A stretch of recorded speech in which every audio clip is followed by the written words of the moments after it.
इस लड़के ने बस पहाड़ की हवा को सूंघा और तुरंत ही अंदाजा लगा लिया कि जल्द ही पहाड़ों में भारी बारिश होने वाली है। उसने फौरन अपने साथियों को रोक लिया जो पहाड़ में अंदर जाने ही वाले थे। उसने उन्हें समझाया कि बारिश में चढ़ाई करना जानलेवा हो सकता है और उन्हें जल्दी होटल लौट जाने की सलाह दी। लेकिन जो गाइड खुद को एक्सपर्ट बता रहा था उसने लड़के की बात को मानने से मना कर दिया। उसका कहना था कि वेदर फोरकास्ट के मुताबिक अगले 7 दिन तक बारिश की कोई उम्मीद नहीं है। लड़के ने समझाया कि आज की हवा गर्म है और दूर एक पगोडा शेप्ड बादल भी दिख रहा है जो आने वाली बारिश का संकेत है, मगर फिर भी कोई उसकी बात मानने को तैयार नहीं था। तभी उसकी बीवी आई और उसे एक जोरदार थप्पड़ मारा। उसका कहना था कि अगर उसे अपने दादाजी के गुस्से का डर ना होता तो वो अपने पति को पहाड़ पर साथ लेकर आई ही नहीं होती। उसे लगा कि उसका ये बिहेवियर उसे पब्लिकली शर्मिंदा कर रहा है। लड़का अपनी बीवी को कुछ समझाना ही चाहता था, मगर उसकी बीवी बिना सुने ही गाइड के साथ पहाड़ की ओर बढ़ गई। जब उसने देखा कि कोई भी उसकी बात पर भरोसा नहीं कर रहा तो लड़के ने गाइड से कहा कि अगर वो लोग जिद पर अड़े ही हैं तो कम से कम सप्लाई सबके बीच बांट दो, जिससे इमरजेंसी में सर्वाइवल के चांसेस बढ़ जाएं। लेकिन गाइड ने उसे धक्का देकर कहा, तू चिंता मत कर, मैं तेरी बीवी के साथ सोऊंगा। लड़के ने सबको पहाड़ में जाते हुए देखा और एक गहरी सांस लेकर बोला, ना समझ लोग वाकई बेखौफ होते हैं। असल में ये लड़का एक लेजेंडरी एक्सप्लोरर था। 5 साल पहले जब वो पहाड़ चढ़ रहा था तब उसने अपनी जान जोखिम में डालकर अपनी बीवी के दादाजी की जान बचाई थी। दादाजी ने आभार जताने के लिए अपनी नातिन की शादी उस लड़के से करा दी थी, मगर लड़के ने कभी अपनी एक्सप्लोरर वाली पहचान अपनी बीवी को नहीं बताई। पिछले 5 सालों से उसकी बीवी अपने करियर में बिजी थी और समझती थी कि लड़का बस उसके पैसों पर जी रहा है। हालांकि उसकी बीवी उसे ज्यादा इंपॉर्टेंस नहीं देती थी, फिर भी लड़के को दादाजी की वो बात याद थी, मेरी नातिन का हमेशा ख्याल रखना। इसीलिए उसने अपनी 5 साल पुरानी धूल भरी एक्सपीडिशन ब्लेड निकाली और अकेले ही पहाड़ की ओर निकल पड़ा। इस बीच वो पूरी टीम पहाड़ के अंदर जा चुकी थी। चेतावनी बोर्ड के पार एक अनछुआ डेंस जंगल शुरू हो रहा था। टीम के लोग वाइल्ड एनिमल्स को लेकर थोड़ा डर भी महसूस कर रहे थे। गाइड ने पूरे कॉन्फिडेंस के साथ कहा कि जो लेक साइड कैंप साइट उसने चुनी है वो पूरी तरह से सेफ है और जब तक वो साथ है डरने की कोई जरूरत नहीं। गाइड को इतना कॉन्फिडेंट देखकर सब लोग उसके साथ आगे बढ़ गए। उसी वक्त आसपास कुछ हलचल सी हुई। सबको लगा कि शायद कोई जंगली जानवर आ गया हो, लेकिन तभी घास के बीच से वो लड़का बाहर आया। उसने सबको बताया कि जिस रास्ते पर वो जा रहे हैं वहाँ लैंडस्लाइड होने की काफी संभावना है। ये सुनकर गाइड ने तुरंत उसे झूठा कहा। अभी थोड़ी देर पहले तो बारिश की बात कर रहा था, अब लैंडस्लाइड की। ये लड़का बस बकवास कर रहा है और कोई भी उसकी बातों पर यकीन नहीं कर रहा था। लेकिन तभी अगले ही सेकंड आसमान से अचानक बारिश शुरू हो गई। जब बारिश शुरू हुई और लड़के की बात सच निकली तो उसने अपनी बीवी को वहां से ले जाने की कोशिश की, लेकिन उसकी बीवी हिचकिचा रही थी। तभी गाइड ने बोला कि यहाँ ऐसी वेदर अनप्रेडिक्टेबिलिटी नॉर्मल है, हल्की बारिश ट्रैकिंग को असर नहीं करेगी, बल्कि बारिश में कैंपिंग करना तो और मजेदार होता है। उसी वक्त लड़के के छोटे भाई ने भी बीवी को समझाया कि वो गाइड के साथ ही पहाड़ में चले। जैसे ही बीवी मान गई, लड़के ने गुस्से में गाइड को डांटा, तुम्हारी सेफ्टी अवेयरनेस जीरो है, तुम्हारी वजह से सबकी जान खतरे में है। लेकिन गाइड जो खुद को बहुत एक्सपीरियंस्ड और नॉलेजेबल मानता था वो बस हल्की बारिश से डरने वाला नहीं था। अचानक लड़के को कुछ अजीब सा महसूस हुआ। वो तुरंत जमीन पर लेट गया और कान लगाकर मिट्टी की आवाज सुनी। उसे मिट्टी में गीलापन और जमीन में हल्के हल्के कंपन महसूस हुए। उसने तुरंत समझ लिया कि ये लैंडस्लाइड के संकेत हैं, मगर फिर भी कोई उसकी बात पर यकीन नहीं कर रहा था। उसके छोटे भाई ने तो मोबाइल निकालकर लाइव स्ट्रीमिंग चालू कर दी ताकि सब लोग ऑनलाइन देख सकें कि कैसे ये लड़का खुद को बेवकूफ बना रहा है। उसकी बीवी अब और सहन नहीं कर पाई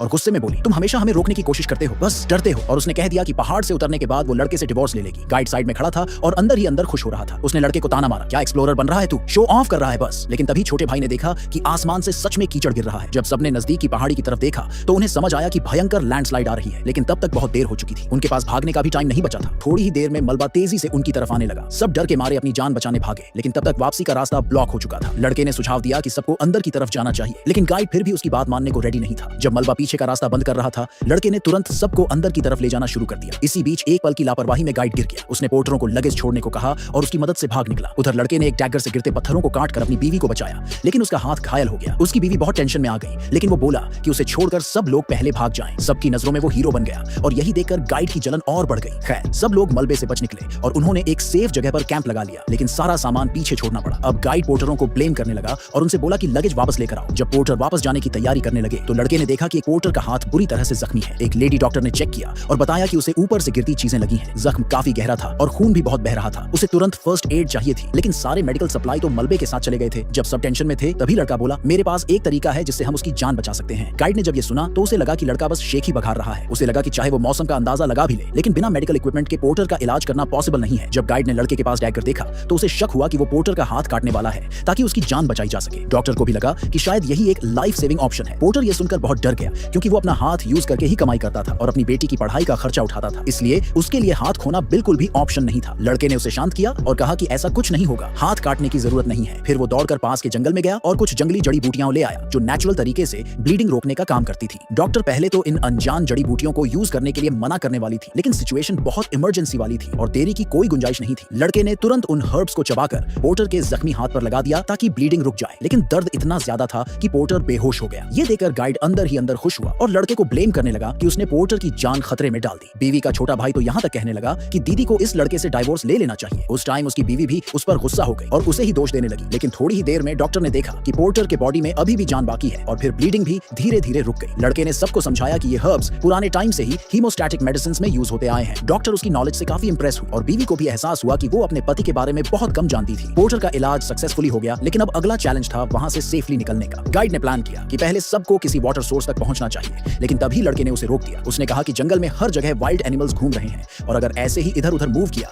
तो खतरा बढ़ सकता है। ये सुनकर सब डर गए और लड़के से सजेशन मांगने लगे। लड़के ने आइडिया दिया कि सबसे पहले एक शेल्टर बनाना चाहिए। फिर उसने डॉक्टर को पोर्टर की देखभाल करने को कहा और बाकी लोगों को लकड़ियां और जंगली मशरूम ढूंढने के लिए भेजा। गाइड को जब दिखा कि अब सब लोग उसी की सुन रहे हैं तो उसे और गुस्सा आया और उसकी जलन और बढ़ गई। उधर जब लड़का टहनियां काटने में बिजी था तभी उसकी बीवी अचानक वहां आ गई।